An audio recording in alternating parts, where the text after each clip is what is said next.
दोस्तों इस वीडियो में हम जानेंगे कि एनसीईआरटी के 5 बड़े फायदे कौन कौन से हैं एनसीईआरटी के। इस बार इस वीडियो में आपको पता चलेगा। इसके साथ साथ कई वीडियो में मैंने बताया कि एनसीईआरटी क्या होता है, एनसीईआरटी किसे कहते हैं, एनसीईआरटी का काम क्या होता है, एनसीईआरटी की रिस्पॉन्सिबिलिटीज़ क्या होती है, एनसीईआरटी की ड्यूटीज़ क्या होती है, एनसीईआरटी एक्चुअल में क्या काम करता है। तो दोस्तों हर कोई आईएएस बनना चाहता है, आईपीएस बनना चाहता है और उसके लिए एनसीईआरटी बुक पढ़ना चाहता है। तो क्यों एनसीईआरटी बुक पढ़ना चाहता है, इसके क्या बेनिफिट्स है, इस वीडियो में आपको पता चलेगा। इस वीडियो को देखने के बाद आपको एनसीईआरटी बुक को पढ़ने में बहुत मन लगेगा, क्योंकि अगर आप फायदे जान जाएंगे तो एनसीईआरटी बुक अच्छे से पढ़ पाएंगे। और एनसीईआरटी बुक आपने अगर अच्छे से पढ़ा तो देश के सबसे टफेस्ट एग्जामिनेशंस जो आईएएस आईपीएस के होता है आप चुटकियों में निकाल देंगे। तो दोस्तों चलिए आपको 5 बड़े फायदे बताता हूं। तो सबसे पहला फायदा क्या है वो आपको बताता हूं कि बहुत सारे टीचर इन्वॉल्व होते हैं एक बुक को तैयार करने में। कोई भी एनसीईआरटी बुक आप खोल के देखेंगे तो उसके राइटर्स कोई एक नहीं होगा, 2 नहीं होगा, 3 नहीं होगा, मल्टीपल राइटर्स होंगे। यानी किसी बुक में 10-10 राइटर्स एक बुक को लिखते हैं। वही आप प्राइवेट बुक्स लेंगे तो उसमें 1 या 2 राइटर्स मिलके, ज़्यादा से ज़्यादा 3 राइटर्स मिलके एक बुक को लिखते हैं। लेकिन एनसीईआरटी में कई देश के teacher different parts of the country, यानी अलग अलग राज्यों के, अलग अलग जगह के, अलग अलग कल्चर के टीचर मिलके एक बुक को तैयार करते हैं। तो बहुत सारे टीचर्स का एक्सपीरियंस एक बुक में आ जाता है, चाहे जम्मू कश्मीर के हो या तमिलनाडु हो, गुजरात हो या आपके पंजाब हरियाणा हो, राजस्थान हो, हर जगह से टीचर को पिक किया जाता है और बहुत सारे टीचर को मिलके एक कमेटी बनाई जाती है और वो कमेटी बन के गठित होके एक बुक को लिखती है। यानी बहुत सारे टीचर के एक्सपीरियंस एक बुक में आता है। ये पहला फायदा है।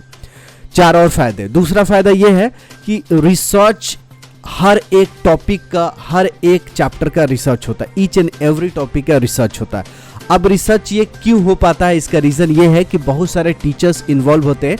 जैसे मान लीजिए कोई फिजिक्स का बुक है और उस फिजिक्स में 5 चैप्टर्स है तो और 10 राइटर है, तो 5 चैप्टर है, 10 राइटर्स है, तो एक चैप्टर को 2 लोगों को दिया जाएगा। तो अगर 2 टीचर मिलके एक साल में एक चैप्टर को लिखते हैं तो उसमें कितना एक्यूरेसी होगा, कितना रिसर्च करके लिखें, कितना ऑथेंटिक कंटेंट डालेंगे। मतलब एक तरह के लोग कहते हैं कि गागर एक छोटा होता है ना, उसमें सागर भर देंगे। बहुत सारा सागर में पानी है, उतना पानी एक गागर मतलब एक गगरी में आ जाएगा। तो कहने का मतलब है कि हर चीज़ का समय अगर मिले तो उसमें परफेक्शन आएगा। पहले ताजमहल बहुत अच्छे बन जाते थे और ताजमहल जैसे बहुत सारे बिल्डिंग अच्छे बन जाते थे, फिल्में बहुत अच्छी बनती थी, गाने का जो लिखावट होती थी उसके मतलब होते थे। आजकल गाने ऐसे उटपटांग निकलते हैं जिसका कोई मतलब नहीं होता है। और पुराने ज़माने में जो गाने हैं उसमें रस होता था, मिठास होता था, शब्दों का महत्व होता था, शब्दों का इम्पैक्ट होता था। समाज को चेंज करने के लिए फिल्म लिखी जाती थी, गाने लिखी जाती थी। तो पुराने ज़माने में लोगों के पास समय होता था। जब समय होगा तो चीज़ों में क्वालिटी आएगी, परफेक्शन आएगा।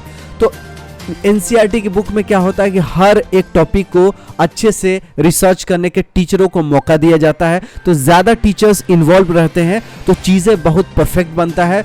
एक टीचर को 10 चैप्टर नहीं दिया जाता है, 10 टीचर को एक चैप्टर दिया जाता है। तो क्या होगा, अच्छे से अच्छे परफेक्शन होगा। मतलब ज़्यादा टीचर मिलके एक चैप्टर को तैयार करते हैं, ज़्यादा टीचर मिलके क्या करते हैं, एक चैप्टर को तैयार करते हैं। इसीलिए एनसीईआरटी के बुक बहुत ही अच्छा होता है। तीसरा जो इंपॉर्टेंट बेनिफिट है वो मैं एनसीईआरटी के बता रहा हूँ। हेल्पफुल होता है कंट्री का टफेस्ट एग्जाम्स, जैसे आप यूपीएससी के एग्जाम्स लेंगे या स्टेट पब्लिक सर्विस कमीशंस का, एसएससी सीजीएल के एग्जाम्स लेंगे, या देश में और कई भी एंट्रेंस एग्जामिनेशंस होते हैं या जॉब्स के लिए एग्जाम्स होते हैं, सब में अगर एनसीईआरटी के बुक आपने सही से पढ़ा है, क्योंकि क्वेश्चन बनाने वाले एनसीईआरटी बुक को ही रेफर करते हैं।